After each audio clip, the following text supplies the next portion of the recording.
Why don't you think that God exists? Why don't you think that God exists? How much sense does that make? It doesn't make any sense at all. Every day we are counting on things being logical, practical, and sensical, okay?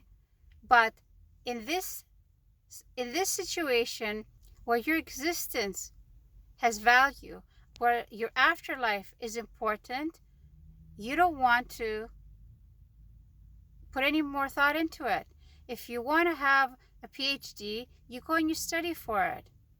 You put the effort in. Why? Because you know that at the end of it, you will get rewards, whether that's feelings or in dollars, you're going to get rewarded for it.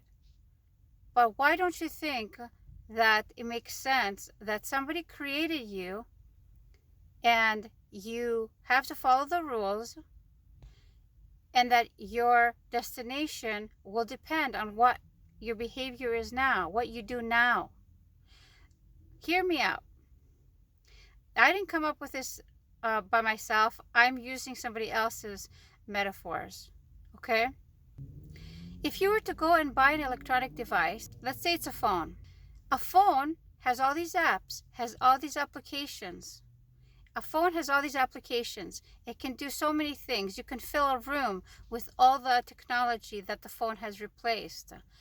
But let's take the camera, for example. Even the camera cannot replace your eye, because a camera cannot self-heal. A camera cannot self-heal itself. You drop it on the floor, it's broken, you have to go get a new one. The phone cannot self-repair itself. Your body can do all of that. Your body can do that. Those things don't make sense that they just happened out of pure coincidence. If coincidence was a thing, if it was an actual thing, then we wouldn't all have, most of us, we wouldn't all be born with one nose, two eyes, two ears, two arms, two legs. They would just be random, but it isn't random. The random thing is, once in a while, somebody is born without an ovary or proper lungs or proper heart or proper limbs or all of that. That is the random thing. The non-random thing, the thing that happens every single day, is things happen on a schedule. That if the sun or the moon or anything in the universe was off by even a little bit, we wouldn't even be here today. So if you were to buy an electronic device, you open the manual that it comes with it and you read it. Why do you do that? Because you want to know how to use that device to the best of its ability, because the person that designed it and created it and built it knows best how that works. Why doesn't it make sense to you that we're human beings, we were created, and the best way to live our lives to the full way to live our lives would be that we follow the manual that God gave us? And it's up to you to figure out where that manual is. Now, I'm telling you, the manual is the Quran. I've done my homework, I've studied, I've investigated, I've researched, and I've come to the conclusion that that manual is the Quran. It's all inclusive. It has everything in it to live your best life. And also, you don't have to see the creator or the designer of the phone to know that somebody did it. Do you have to go to the factory to figure out that yes, indeed, somebody did design it? Or you just take it for granted that somebody did design something so smart? An artificial device was created by somebody really smart, because it represents the person, that device represents the person that designed it, a smart person. So why is it that you don't think that your body and the universe in general has been created by a very intelligent being that doesn't depend on us? Whether we are good or bad, it doesn't increase or decrease this intelligent being. But this intelligent being has given us the manual to live our best life to our full potential in order for us to go to the destination that we want to go to after this. Another way somebody else explained it was, before we became babies in our mother's womb, we did decide that we wanted to be put to this test. And we never would have been able to imagine what it would have been like in our mother's womb, that we would be not self-sufficient, that we would depend on an umbilical cord to thrive, and we wouldn't be speaking to anybody. And then we wouldn't have imagined that we're going to go from that life and go to somewhere else where we're walking and talking and eating and not dependent on an umbilical cord, and having friends and family and breathing fresh air instead of liquid. Just like now, we are in this life and we cannot imagine what it's going to be like after we die, or after the grave, what on the day of judgment it's going to be like. We can't imagine any of those things.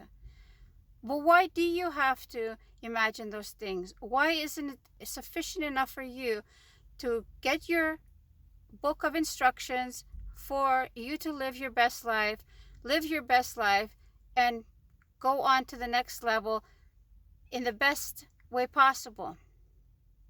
Instead, you want to bury your head in the sand, not study, not research, not try to find out why you're here, where you're going afterwards.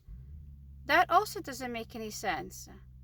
Because every single day of your life, we are living here expecting for justice, for things to happen, like the lights to change, for us to move in unison when we're driving, to stay in our lanes, to go to work on time, to leave work, to do the things that's required of us. Why? Because there's laws and regulation in this life.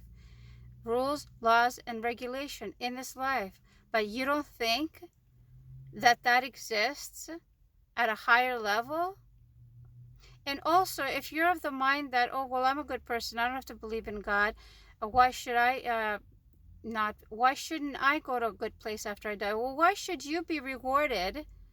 Why should you be rewarded for not having good intentions, for your intentions not to be with God? Because in every religion that we've seen, the primary objective was that you are monotheistic. It doesn't matter what religion you see.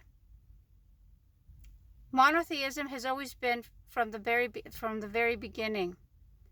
So if you're not believing in one God, and you're not if you're not behaving in a way where you're worshiping God, and your behaviors every day are arbitrary, and there's no actual thought put behind them, it's just because of a feeling you have, why should you be rewarded?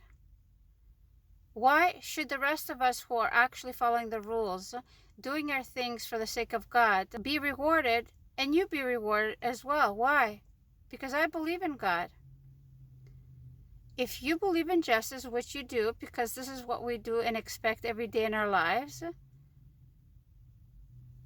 that's what happens anywhere you go. And where does all this idea of justice come from? Where did all these ideas come from? How much sense does it make that you just evolved out of the water? Or you just poof and you happened? None of that makes any sense, and there's no proof for it. If you can look at the phone and say, I don't need to see the owner or the creator, I don't need to see the creator of this device because it's right here in front of me. Well, why don't you look in the mirror? You're standing right in front of you, and you don't believe that there's a creator or a designer. Think about it. For anybody who's celebrating Ramadan, I pray that God accepts your prayers and your fasting, and may God take away the pain and suffering of the people all over the world.